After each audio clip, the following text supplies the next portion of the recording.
Halo, selamat malam pemirsa. Jumpa lagi bersama saya Yohana Margareta dan kali ini dalam program spesial dan eksklusif Metro TV Q&A karena setiap pertanyaan selalu ada jawaban. Selain para panelis dan juga para audiens yang luar biasa pada malam hari pemirsa, bintang tamu kita juga tak kalah spesial karena ini ada sosok yang luar biasa. Nah, kedatangan tamu spesial di panggung Q&A pada malam hari ini, dia adalah sosok yang sudah tidak asing lagi di dunia bisnis dan politik Indonesia. Ia dikenal sebagai pengusaha sukses yang telah memimpin berbagai perusahaan besar di Indonesia. Kemandiriannya dari usia dini menjadikan ia sebagai sosok yang visioner, inspiratif, dan tentu saja penuh dedikasi.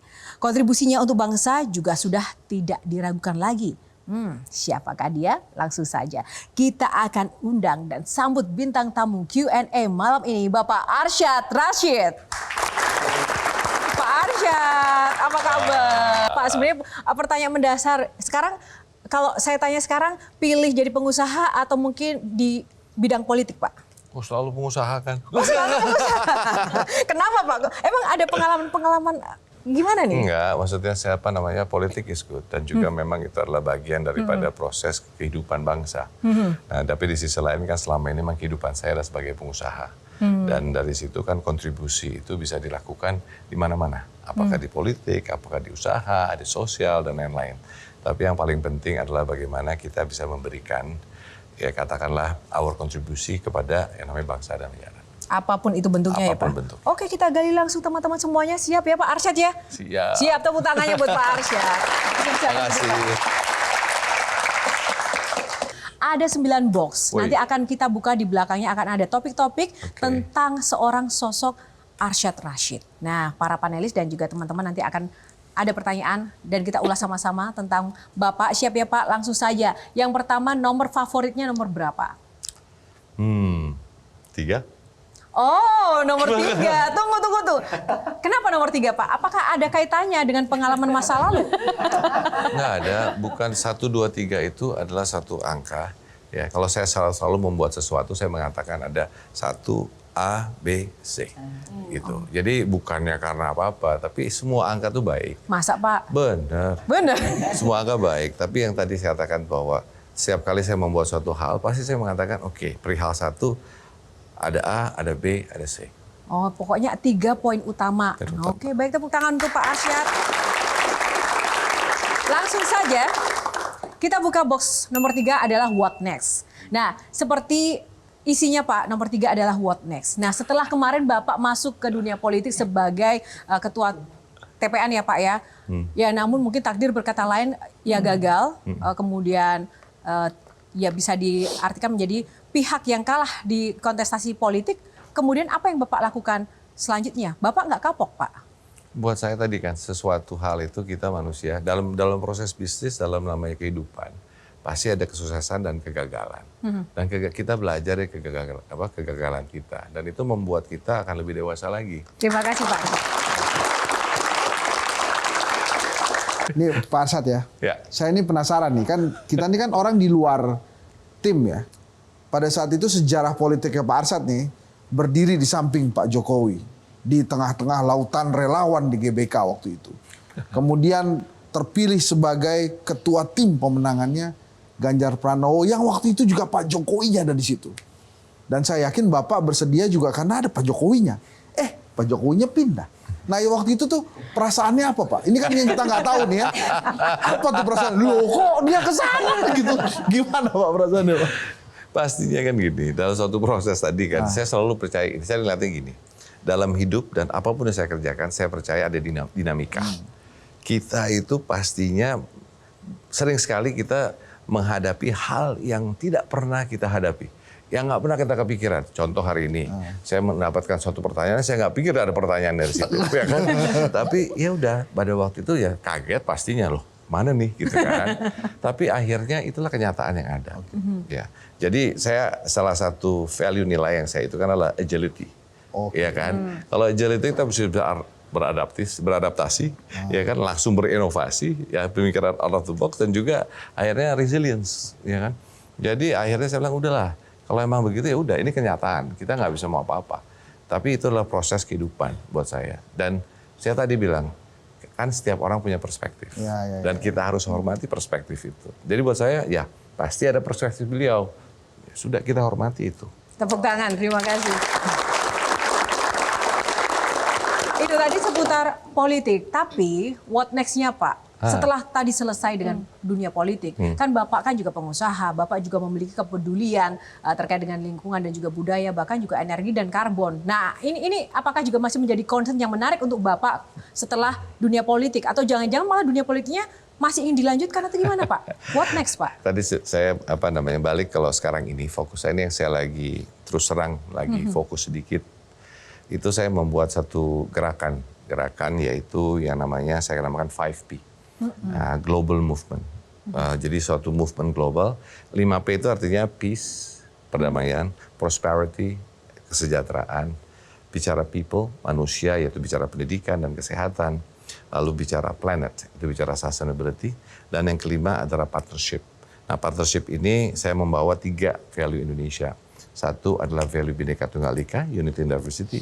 Yang kedua adalah gotong royong, inclusive collaboration. Dan yang ketiga adalah yang namanya musyawarah mufakat.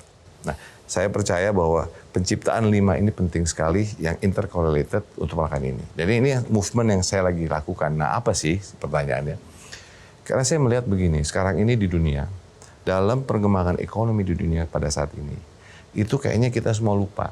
Apa? Instillment of values, membawa nilai-nilai masuk ke dalam proses pemikiran untuk ekonomi. Kayak contoh misalnya, saya waktu itu saya bicara dengan EU misalnya, katanya 2030 produknya harus green. Bagus, itu sustainability. Itu sesuatu hal yang kita semua inginkan.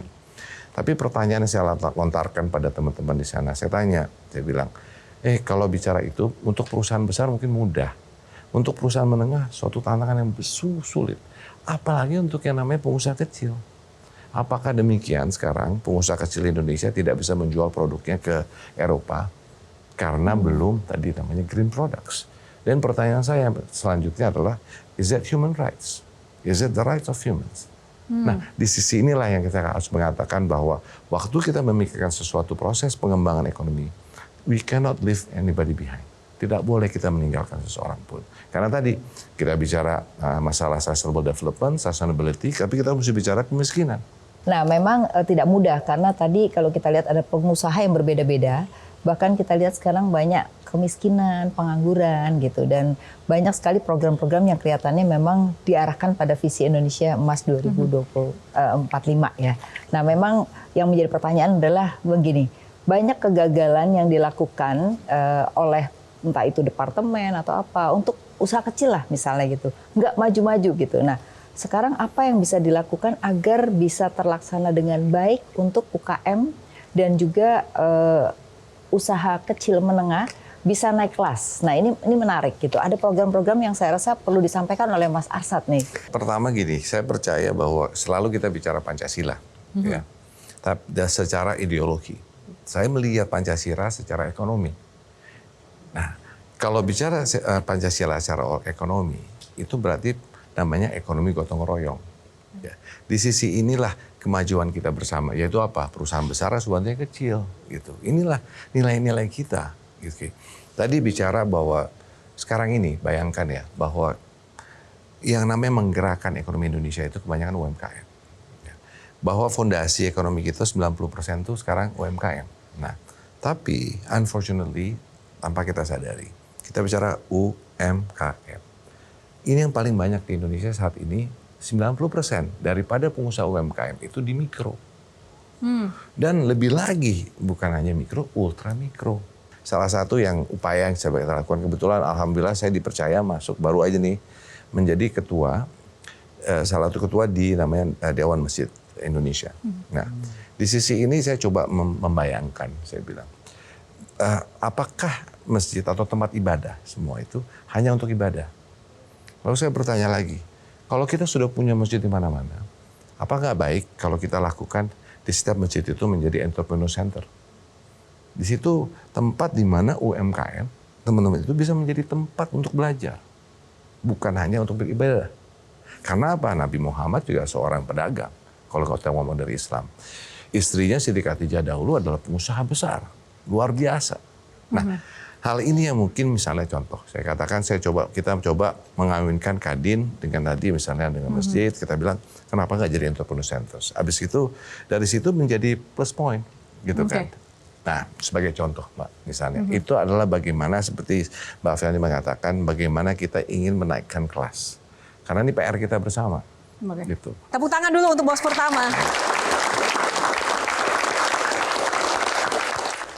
Pak, saya penasaran. Kira-kira kenakalan remaja atau pemuda Bapak itu sejauh apa sih? Wah, jauh banget. Oh.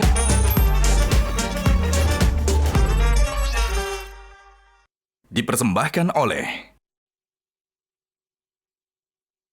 Jelajahi cara baru mendapatkan informasi. Download Metro TV Extend sekarang.